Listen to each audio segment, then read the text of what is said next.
ఎలా ఉన్నది, మన యొక్క మనస్సు ఎలా ఉన్నది, మన యొక్క తత్వం ఎలా ఉన్నది అనేది దేవుడు ఆలోచించుకోమంటున్నాడు. హల్లెలూయా, హల్లెలూయా. 3వ మాట చూద్దాం. ఎఫెసీయులు 5:9. వెలుగు ఫలము సమస్త విధములైన మంచితనము నీతి సత్యమును వాటిలో కనబడుచున్నవి. చాలు. హల్లెలూయా. దేవుని యొక్క మాట అక్కడ చదివిస్తుంది ఏమనంటే, వెలుగు ఫలము సమస్త విధములైన మంచితనము నీతి సత్యమును వాటిలో కనపడుతున్నవి. ఎట్లు కనపడుతున్నాయి అంటే, ప్రేమ, దయాలత్వము, మరి సమాధానము, వీటిలో మంచి ఫలము. హల్లెలూయా. వెలుగనే ఫలము మనలో కనిపిస్తుందంట. హల్లెలూయా. ఎన్ని మన హృదయంలో ఫలించవలసినవి, కానీ దేవుని యొక్క వాక్యం చదివిస్తుంది వాటన్నిటికంట మనం ఏం చేస్తున్నామో తెలుసా? సిలువ వేస్తున్నామంట. అంటే మనం ఏం చేస్తున్నామో తెలుసా? మనము దాన్ని తగినట్టుగా మనం జీవించలేదని దేవుని యొక్క వాక్యము చదివిస్తుంది. హల్లెలూయా. ఫస్ట్ది ఏముండాలంట? జీవాత్మైన వెలుగు మనలో ఉండాలి. 2వది ఆత్మ ఫలము మనలో ఉండాలి. 3వది వెలుగనే పదము మనలో ఉంటే మనం జీవించగలుగుతాము. హల్లెలూయా. ఎందుకంటే దేవుని యొక్క మాట చదివిస్తుంది. ఆయన ఏమంటున్నాడంటే, నేస్తమా దేవుని యందు మనము విశ్వాసం ఉంచాలి. అంత మాత్రమే కాదు, కానీ మన యొక్క విశ్వాసము ఫలము మరి ఎలా ఉండాలంట? అభివృద్ధి చెందాలి అంటే, ఆశీర్వాదం పొందాలి అంటే మనం ఎలా ఉండాలి తెలుసా? నీవు దేవునికి మరి దేవుని పైన మనము ఆడుకోవాలి. దేవుని యందు మనం భయభక్తులు కలిగి ఉండాలి. దేవుని మనం ఆరాధించటంలో వెనుక తిరగకూడదు. దేవుని స్తుతించటంలో మనం వెనుదిరగకూడదు. దేవుడే మనకు సర్వం అని మనము ఎప్పుడైతే పెంచబడతామో అప్పుడే మనము ఏం చేస్తాం తెలుసా? మనలో ఫలము ఫలిస్తారని చెప్తున్నాడు. హల్లెలూయా. మరొకసారి చదువుదాం. హోసేయ గ్రంథం 14:8. ఆయన ఏమంటున్నాడంటే, ఎఫ్రాయిము బొమ్మలతో నాకింకా నిమిత్తమేమి నేను ఆలకించుచున్నాను, నేను ఎఫ్రాయిము గురించి విచారణ చేస్తున్నాను. హల్లెలూయా. హోషేయ అంటున్నాడు, ఈ బొమ్మలతో నాకేమి పని, వీళ్ళతో నాకేమి పని, కానీ నా స్నేహితుడైన లేదంటే మరి మిత్రుడైన మరి ఎఫ్రాయి గురించి నేను విచారణ చేస్తున్నాను. అతడు ఎందుకంటే అతనితో సావాసం కలిగి ఉండాలి, దేవుడితో అనుబంధం కలిగి ఉండాలని, ఆ ఇశ్రాయేలు ప్రజలందరూ కూడా సమకూర్చబడాలని నేను ప్రార్థన చేస్తున్నాను. వారి గురించి నేను మరి ఏం చేస్తున్నాడంట? విచారణ చేస్తున్నాడంట. ఒక వ్యక్తి గురించి మరొక వ్యక్తి విచారణ చేయాలి, ప్రార్థన చేయాలి. ఒక వ్యక్తి పడిపోతే మరొక వ్యక్తిని దేవుని సన్నిధిలో నిలబెట్టే వ్యక్తిగా నిలబడగలిగితేనే అప్పుడు ఏమైందో తెలుసా? అతని జీవితంలో వెలుగనే ఫలము వస్తుంది. అందుకే అంటున్నాడు, ఎఫ్రాయి నేను వాడన్నిటితో నాకేం పని, కానీ నీ గురించి నేను విచారణ చేస్తున్నాను అంటున్నాడు. హల్లెలూయా. ఎందుకు విచారణ చేస్తున్నాడు ఒకసారి చూద్దాం. 14వ వచనం మొదటి నుంచి చదవండి. మొదటి నుంచి 14వ వచనం. నీ పాపము చేత నీవు కూలితు గనుక నీ దేవుడైన యెహోవాను తట్టుకు తిరుగుము. చాలు. హల్లెలూయా. ఎందుకు విచారణ చేస్తున్నాడంటే, అదిగా అంటున్నాడు ఏమనంటే, ఇశ్రాయేలు నీ పాపముల చేత నీవు కూలితివి కనుక నీ దేవుడైన యెహోవా తట్టు తిరుగుము. మాటలు సిద్ధపరుచుకొని యెహోవా యొద్దకు తిరుగుడి. మీరు ఆయనతో చెప్పవలసినది ఏమనగా, మా పాపములన్నిటినీ పరిహరింపము. ఎడ్లకును బదులుగా నీకు మా పెదవులతో స్తుతిస్తామంటున్నాడు. హల్లెలూయా, హల్లెలూయా, హల్లెలూయా. దేవుని యొక్క మాట చదివిస్తుంది ఏమనంటే, ఆయన అంటున్నాడు, ఎడ్లకు బదులుగా ఏం చేస్తాడంట? ఎడ్లకు బదులుగా నీకు మా పెదవులు సమర్పించుతున్నాము. నీవు అంగీకరింపబడిందని అయితే నేను మానుకుంటున్నాను. హల్లెలూయా. దేవుని యొక్క మాట ఇక్కడ చదివిస్తుంది. ఏమంటున్నాడో తెలుసా?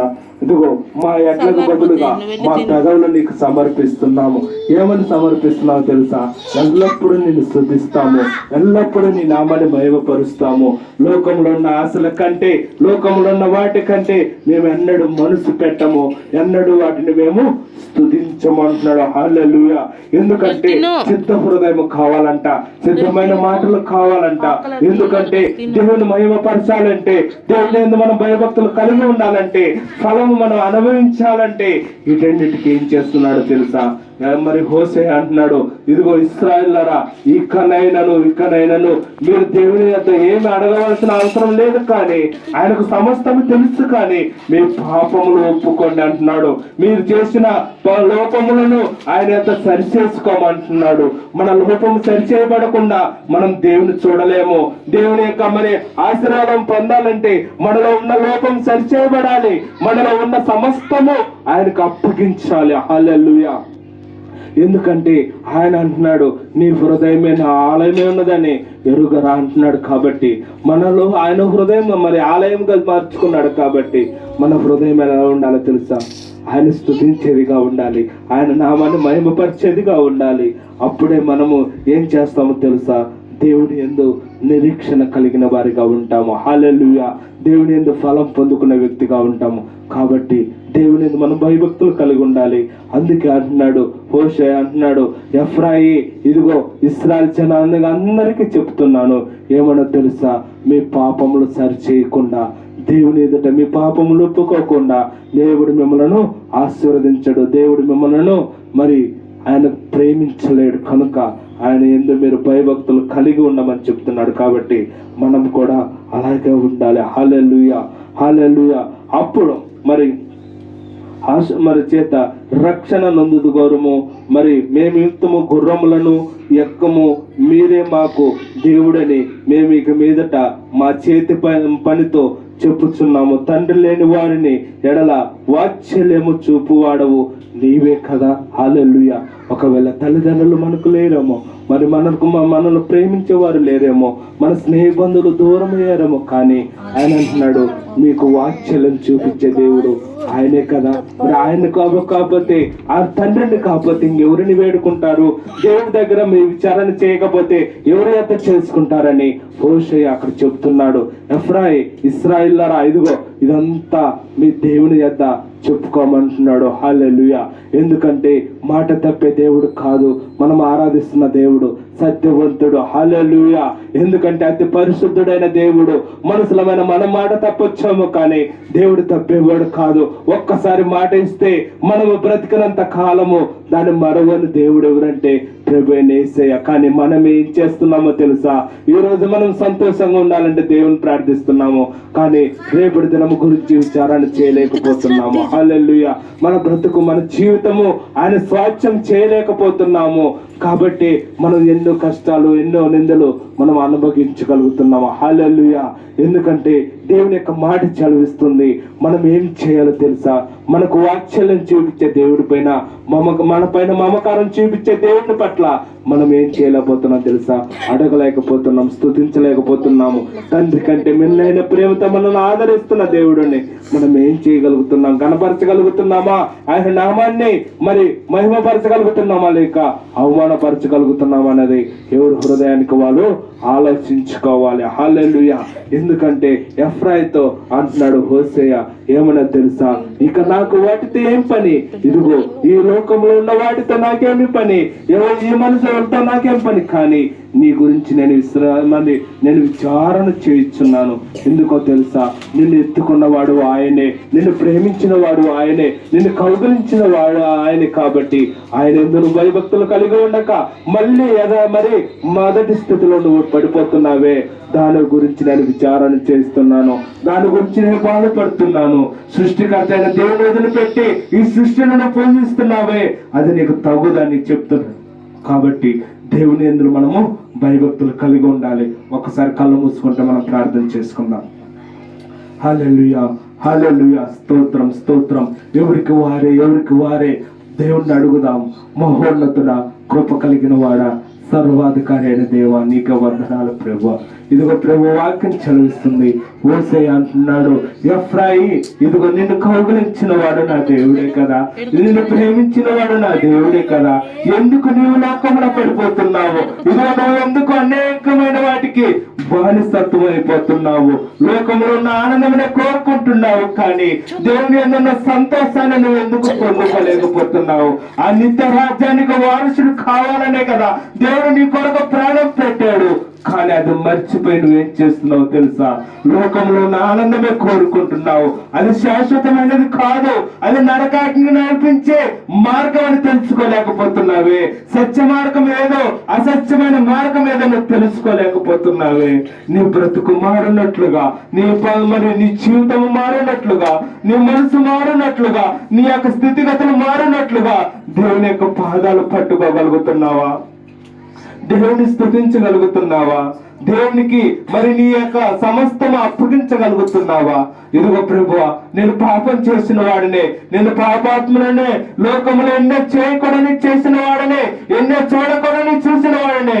కానీ ఇప్పుడు అడుగుతున్నానయ్యా, నీ పాదాలు పట్టుకొని అడుగుతున్నానయ్యా, అయ్యా నీ వెలుగుగా మమ్మల్ని చేయండి, నీ ఆత్మతో నింపండి, నీ జీవార్థమైన ఫలము మాలో ఫలించినట్లుగా కృపానుగ్రహించమని అడగగలుగుతున్నామా? అందుకే అంటున్నాడు, ఇశ్రాయేలులారా మీరేమీ అడగాల్సిన అవసరం లేదు. సమస్తం ఎరిగిన వాడు ఆయనే, సమస్తము సృష్టించిన వాడు ఆయనే. కాబట్టి మీరు అడగవలసింది ఒక్కటే, ఆస్తిపాస్తుల అవసరం లేదు, అంతస్తుల అవసరం లేదు, కానీ నీ హృదయంలో ఉన్న పాపమును కడిగి వేయమని అడగమంటున్నాడు. హల్లెలూయా, హల్లెలూయా. మన హృదయంలో ఉన్న పాపమును కడిగి వేయబడాలి. మనలో ఉన్నది మరి ఆ యొక్క పొరలు మనం తీసివేస్తేనే మనం దేవుని చూడగలుగుతాము, దేవునితో అనుబంధం కలిగి ఉంటాము. ఆయన అంటున్నాడు, చెట్టు మొదటిలో గొడ్డలి నాటబడి ఉంది, గొడ్డలి కట్టబడి ఉంది. కాబట్టి ఏనాడైనా అది మనకు అంటకుండా చూసుకోవాలి. హల్లెలూయా. అందుకే అంటున్నాడు, ఎఫ్రాయి అంటున్నాడు, ఇశ్రాయేలులారా ఇక మీదటైనా మీరు ఫలించాలి అంటే, మీరు దీవించబడాలంటే, దీర్ఘశాంతం కలిగి ఉండాలంటే మీలో ప్రేమ, సంతోషము, సమాధానాన్ని సమకూర్చుకోండి. ప్రేమను రాగాలు మరి ప్రసిద్ధి కాల్చిన నా దేవుణ్ణి స్తుతించమని అడుగుతున్నాడు. మనం ఏం చేయగలుగుతున్నాం? ఆనాడు ఇశ్రాయేలు చెప్పిన మాట, ఇశ్రాయేలుకి ఎఫ్రాయి మరి హోషేయ చెప్పిన మాట మనలో కూడా ఫలించాలి. ఎందుకంటే ఇక మీదటైనా మనుషుల వైపు చూడక, ఇదిగో లోకం వైపు చూడక, లోకంలో ఆనందం కోరక, ఇదిగో దేవుని యందు మనం భయభక్తులు కలిగి ఉండగలిగితే, దేవుని స్తుతించగలిగితే, దేవుని నామాన్ని మహిమపరచగలిగితే మన జీవితంలో ఆశీర్వాదం అనే ఫలము మనం పొందుకుంటాము, ఆత్మ అనే ఫలం మనం పొందుకుంటాము, వెలుగు అనే ఫలము మన జీవితంలో కలుగు చేస్తుంది. అదే మన కుటుంబాన్ని అభివృద్ధి చెందేదిగా చేస్తుంది. మొదట నీ వృద్ధి కొంచెమే, కానీ అది తొదక ఏమదో తెలుసా? మహావృద్ధిగా చేయగలిగిన దేవుడు నా దేవుడు. కాబట్టి మొదట నీకు శ్రమలు వస్తున్నాయేమో, కష్టాలు వస్తున్నాయేమో, దుఃఖం వస్తుందేమో, అందరూ నేను నిందిస్తున్నారేమో, అవమానపరుస్తున్నారేమో, అయినప్పటికీ సహనము కలిగి ఉండాలా. సహనం కలిగి ఉండగలిగితే దేవుని యొక్క ఫలము నువ్వు అనుభవిస్తావు. అందుకే అంటున్నాడు, ఎఫ్రాయి ఇదిగో నేను చెప్పుచున్నాను, ఇదిగో నువ్వు దేవుని స్తుతించు. ఇశ్రాయేలులారా మీ పెదవులతో దేవుని ఘనపరచండి అంటున్నాడు. కాబట్టి మనం ఘనపరిచే వారిగా ఉండాలి, స్తుతించగలగాలి. మనలో ఏమీ లేదయ్యా, మనలో ఏమీ లేదు. ఏది మనము అతిశయించాల్సినది మనలో ఏమీ లేదు.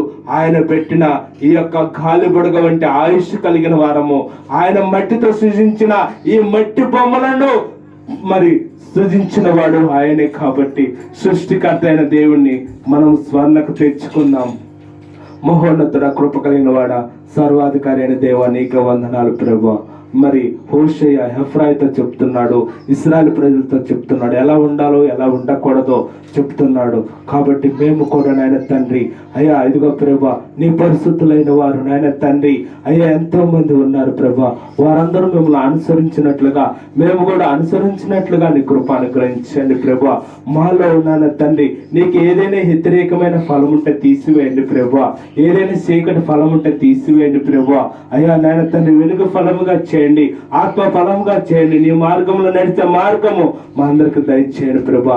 వచ్చిన ప్రతి ఒక్కరిని పేరు పేరు దీవించండి, ఆశీర్వదించండి, కృపలతో నింపండి ప్రభా. అలాగే యూట్యూబ్ ద్వారా ఎంతమంది అయితే వింటున్నారు ప్రభా, వారి యొక్క జీవితంలో కూడా వెలుగు అనే ఫలము, ఆత్మ అనే ఫలము నాయన తండ్రి నిత్యమైన ఫలము అలా అనుభవించినట్లుగా కృప అనుగ్రహించండి. ప్రతి విషయంలో మీరే సహాయం చేయండి ప్రభువా. అలాగే ఇరుగు పొరుగు వారిని కూడా దీవించండి, ఆశీర్వదించండి, కృపలతో నింపండి. ప్రతి విషయంలో నీ నామానికి మాత్రమే మహిమ ఘనత కలుగునట్లుగా మమ్మల్ని అందరము నీ తోటలోని పనివారిగా, జత పనివారిగా మమ్మల్ని కూడా వాడుకోమని ప్రభు యేసుక్రీస్తు నామమున అడుగుచున్నాం తండ్రి. ఆమేన్, ఆమేన్. ప్రభు మిమ్మల్ని దీవించి ఆశీర్వదించునుగాక. నా ప్రభు సియోనుల నుండి మిమ్మల్ని ఆశీర్వదించి దీవించునుగాక. ఆమేన్, ఆమేన్. హల్లెలూయా, హల్లెలూయా.